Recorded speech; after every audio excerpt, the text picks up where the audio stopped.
ನಮಸ್ತೆ ಟಿವಿ 20 ಕನ್ನಡ ವಾಹಿನಿಗೆ ಸ್ವಾಗತ. ಹಿಡಕಲ್ ಜಲಾಶಯದ ನೀರನ್ನು ಧಾರವಾಡ ಕೈಗಾರಿಕಾ ಪ್ರದೇಶಕ್ಕೆ ನೀರು ಒದಗಿಸಲು ನಮ್ಮ ಗಮನಕ್ಕೆ ಬರುವ ಮುಂಚೆಯೇ ಟೆಂಡರ್ ಆಗಿತ್ತು. ಈ ಯೋಜನೆ ಸ್ಥಗಿತಗೊಳಿಸಲು ಸೂಚನೆ ನೀಡಿದೆ. ಆದರೆ ಅದಕ್ಕೆ ಸಂಬಂಧಿಸಿದ ಇಲಾಖೆಗಳು ಯೋಜನೆ ಜಾರಿಗೆ ಅನುಮತಿ ನೀಡಿತು. ಈ ವಿಷಯವನ್ನ ಸಿಎಂ ಸಿದ್ದರಾಮಯ್ಯ ಅವರೊಂದಿಗೆ ಚರ್ಚೆ ಮಾಡ್ತೀನಿ ಅಂತ ಲೋಕೋಪಯೋಗಿ ಇಲಾಖೆ ಹಾಗೂ ಬೆಳಗಾವಿ ಜಿಲ್ಲಾ ಉಸ್ತುವಾರಿ ಸಚಿವ ಸತೀಶ್ ಜಾರಕಿಹೊಳಿ ಹೇಳಿದ್ರು. ನಗರದ ಜಿಲ್ಲಾ ಪಂಚಾಯಿತಿ ಕಚೇರಿಯಲ್ಲಿ ಮಾಧ್ಯಮದವರೊಂದಿಗೆ ಮಾತನಾಡಿದ್ರು. ಹಿಡಕಲ್ ಜಲಾಶಯದ ನೀರನ್ನು ಧಾರವಾಡ ಕೈಗಾರಿಕಾ ಪ್ರದೇಶಕ್ಕೆ ಒದಗಿಸಲು ಬೆಳಗಾವಿ ಜನರಿಂದ ವಿರೋಧ ವ್ಯಕ್ತವಾಗಿದೆ.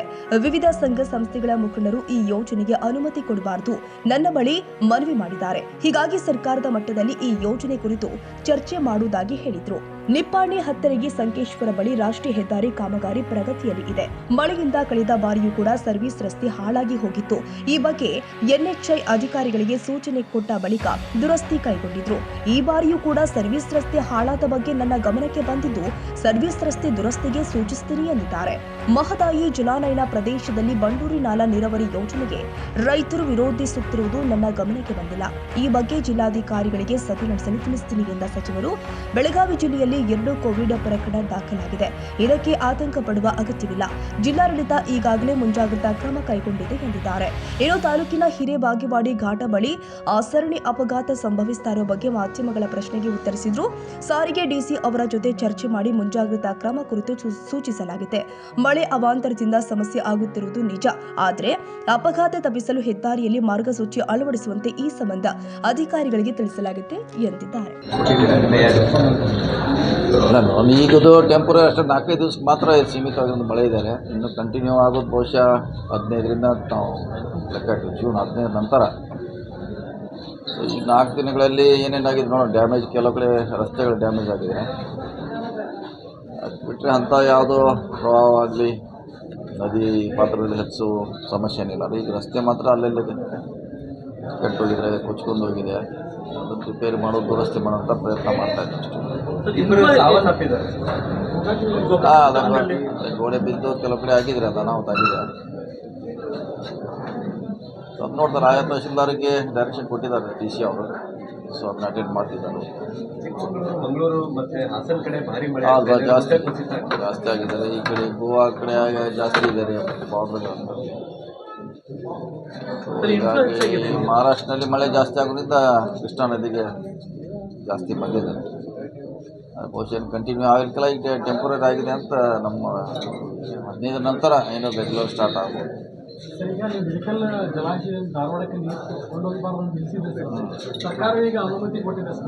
ಹೌದು, ಈಗ ನಾವು ಪರ್ಮಿಷನ್ ಇಲ್ಲ ಅಂತ ನಿಲ್ಲಿಸಿದ್ದೀವಿ ಇರಿಗೇಷನ್ ಡಿಪಾರ್ಟ್ಮೆಂಟ್ನ. ಈಗ ಇರಿಗೇಷನ್ ಡಿಪಾರ್ಟ್ಮೆಂಟ್ ಕೊಟ್ಟಿದ್ದಾರೆ. ಈಗ ಮತ್ತೆ ಕೆಲಸ ಪ್ರಾರಂಭ ಆಗಿದೆ. ಚೆನ್ನಾಗಿರೋದಿದ್ರೆ ಈ ಸರ್ಕಾರ ಕೊಟ್ಟ ಮ್ಯಾಗ ಇದನ್ನ ಸರ್ಕಾರನೇ ಅದಕ್ಕೆ ವಿರೋಧ ಮಾಡಲಿಕ್ಕೆ ಆಗೋಲ್ಲ. ಆದರೆ ಅದು CM ಗಮನಕ್ಕೆ ತರುವಂಥ ಪ್ರಯತ್ನ ಮಾಡ್ತೀವಿ. ಈ ಥರ ಬೆಳಗಾವಿ ಜಿಲ್ಲೆಯಲ್ಲಿ ಸಮಸ್ಯೆ ಇದೆ, ಯಾವ ರೀತಿ ಅದನ್ನು ಪರಿಹಾರ ಮಾಡಲಿಕ್ಕೆ. ಯಾಕಂದರೆ 2 ನಮ್ಮ ಸ್ಟೇಟ್ ಗೌರ್ಮೆಂಟ್ ಡಿಪಾರ್ಟ್ಮೆಂಟೇ ಪರ್ಮಿಷನ್ ಕೊಟ್ಟಿದ್ದಾರೆ.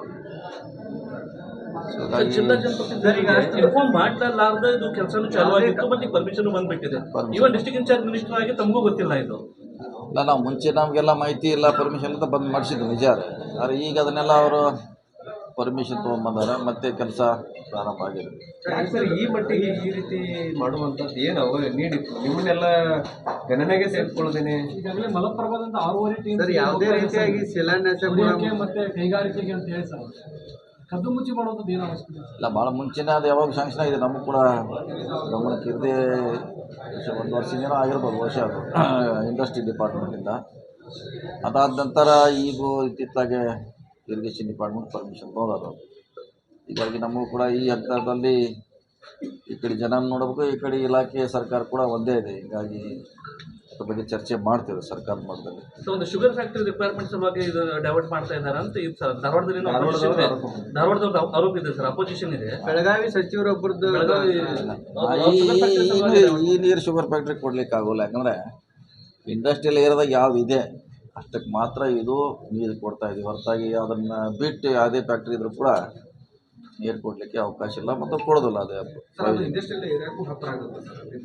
ಇಲ್ಲ, ಅದು ಕೊಡ್ಲಿಕ್ಕೆ ಬರೋಂಗಿಲ್ಲ. ಆ ಇಂಡಸ್ಟ್ರಿಯಲ್ ಏರಿಯಾದಾಗ ಇದ್ರೆ ಮಾತ್ರ ನೀರು ಕೊಡ್ಲಿಕ್ಕೆ ಅವಕಾಶ ಇದೆ. ಹೊರಗಡೆ ಅಲ್ಲೇ ಪಕ್ಕಕ್ಕಿದ್ರು ಕೂಡ ಕೊಡ್ಲಿಕ್ಕೆ ಬರೋಲ್ಲ. KD ಮಾತ್ರ ಸರ್ 6,000 ಎಕರೆ ಪ್ರದೇಶ ಇದೆ. ಕಿಲೋಮೀಟರ್ ಪೈಪ್ಲೈನ್ ಆಗ್ತದೆ ಸರ್, ಆಲ್ಮೋಸ್ಟ್ 100 ಕಿಲೋಮೀಟರ್ ಆಗಿದೆ ಸರ್. ಅಷ್ಟು ಕಿಲೋಮೀಟರ್ ಅರ್ಧ TMC ನೀರು ಒಯ್ಯಕ್ಕೆ ಯಾಕೆ ಸರ್ ಸಾಹಸ ಸರ್? ಈಗಾಗಲೇ ಮಲಪ್ರಭಾದಿಂದ 6.5 TMC ಹೋಗುತ್ತೆ ಸರ್ ನೀರು. ಅದು 6,000 ಎಕರೆ ಪ್ರದೇಶ ಇದೆ ಸರ್, ಅದು ಸಾಕಾಗುತ್ತಾ ಅಂತ ಅನ್ನೋ ಪ್ರಶ್ನೆ. ನೋಡ್ಬೇಕು, ಅದ್ರ ಬಗ್ಗೆ ನಮ್ಗೆ ಮಾಹಿತಿ ಇರಲ್ಲ. ಅದು ಎಷ್ಟು ಒಯ್ತಿದ್ದಾರೆ, ಎಷ್ಟು ಯೂನಿಟಿಗೆ ಕೊಡ್ತಾ ಇದ್ದಾರೆ, ಈಗ ಎಷ್ಟು ಡ್ರಾ ಮಾಡ್ತಾರೆ ಮಲಪ್ರಭಾದಿಂದ ಅಂತ ನಮಗೆ ಅದ್ರ ಮಾಹಿತಿ ಇಲ್ಲ. ಯಾಕಂದ್ರೆ ನಮ್ಮ ಇಲಾಖೆ ಒಂದ್ಸಾರಿ ನೋಡಿ ಅದ್ರ ಬಗ್ಗೆ ಸಂಬಂಧಪಟ್ಟ ಅಧಿಕಾರಿ ಕರೆಸಿ ಚರ್ಚೆ ಮಾಡ್ತೀವಿ. ಬೇರೆ ಮುತುವರ್ಜಿ ವಹಿಸುವಂಥದ್ದು ಯಾರು ಗೊತ್ತಿಲ್ಲ, ನಮಗೂ ಗೊತ್ತಿಲ್ಲ. ನಮಗೂ ಯಾಕಂದ್ರೆ ಮುಂಚೆ ಆಗಿದ್ದು ನಮ್ಮ ಗಮನಕ್ಕೆ ಬರೋಕ್ಕಿಂತ ಮುಂಚೆನೇ ಅದು ಟೆಂಡರ್ ಆಗಿತ್ತು, ಅಲಾಟ್ ಆಗಿತ್ತು. ಹೀಗಾಗಿ ನಮ್ಮ ಗಮನಕ್ಕಿಲ್ಲ. ಅದ್ರ ಬಗ್ಗೆ ಒಂದ್ಸಾರಿ ನೀವು ಹೇಳಿದಂಗೆ ಮಾಹಿತಿ ಇಲ್ಲ. ಧಾರವಾಡದವರ ಅಧಿಕಾರಿಗಳು ಕರೆಸ್ಬೇಕಾಗುತ್ತೆ, ಕರೆಸಿ ಒಂದ್ಸಾರಿ ಚರ್ಚೆ ಮಾಡ್ತೀವಿ. ಸರ್, ಈಗ ಮಲಪ್ರಭಾದಲ್ಲಿ ಆಲ್ರೆಡಿ ಸೆಟಪ್ ಇರುವಾಗ ಹಿಡ್ಕಲ್ದಿಂದ ಒಯ್ಯೋದೇನು ಅವಶ್ಯಕತೆ ಇಲ್ಲ. ಅದನ್ನೇ ಕೇಳಲ್ಲ, ಅದೇ ಒಂದು ಸಭೆ ಮಾಡ್ತೀವಿ. ಅದು ಎಷ್ಟು ರಿಕ್ವೈರ್ಮೆಂಟ್ ಇದೆ, ಈಗಿರುವಂಥದ್ದು ಎಷ್ಟು ಸಫಿಷಿಯೆಂಟ್ ಇದೆ, ಹೆಚ್ಚಿಗೆ ಅದಕ್ಕೆ ಹೋಯ್ತಿದ್ದಾರೆ ನೋಡಿ ಚೆಕ್ ಮಾಡೋದು. ಸರ್, ಈಗ ಮಹದಾಯಿ ವಿಚಾರದಾಗ ಕೆಲವೊಂದಿಷ್ಟು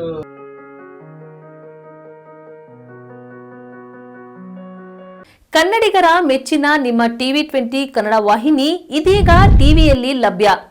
ಕರ್ನಾಟಕ ಮತ್ತು ದೇಶ ವಿದೇಶದ 360 ಡಿಗ್ರಿ ಸುದ್ದಿ ವಿವರವನ್ನ ಪಡೆಯುವುದಕ್ಕೆ TV20 ವಾಹಿನಿಯನ್ನು ಲೈಕ್ ಮಾಡಿ, ವಿಡಿಯೋಗಳನ್ನು ಶೇರ್ ಮಾಡಿ, ಕಮೆಂಟ್ ಮಾಡಿ, ಸಬ್ಸ್ಕ್ರೈಬ್ ಮಾಡಿ. HCN ಕೇಬಲ್ 842 ನಂಬರ್ನಲ್ಲಿ ಹುಕ್ಕೇರಿ ತಾಲೂಕು ಹಾಗೂ ಸಂಕೇಶ್ವರದ ಸುತ್ತಮುತ್ತಲಿನ ಹಳ್ಳಿಗಳಲ್ಲಿ ಲಭ್ಯ. PCN ಕೇಬಲ್ 129 ನಂಬರ್ನಲ್ಲಿ ಹಾರುಗೆರೆ ಸುತ್ತಮುತ್ತಲಿನ ಹಳ್ಳಿಗಳಲ್ಲಿ ಲಭ್ಯ. ರಾಯಬಾಗ್ ಡಿಜಿಟಲ್ ಚಾನೆಲ್ ಕೇಬಲ್ 80ನೇ ನಂಬರ್ನಲ್ಲಿ ರಾಯಬಾಗ ತಾಲೂಕಿನ ಸುತ್ತಮುತ್ತಲಿನ ಹಳ್ಳಿಗಳಲ್ಲಿ ಲಭ್ಯ. UDCN ಕೇಬಲ್ ನೆಟ್ವರ್ಕ್ ಉಗಾರ ಸುತ್ತಮುತ್ತಲಿನ ಹಳ್ಳಿಗಳಲ್ಲಿ ನಿಮ್ಮ TV20 ಕನ್ನಡ ವಾಹಿನಿಯೂ ಲಭ್ಯ.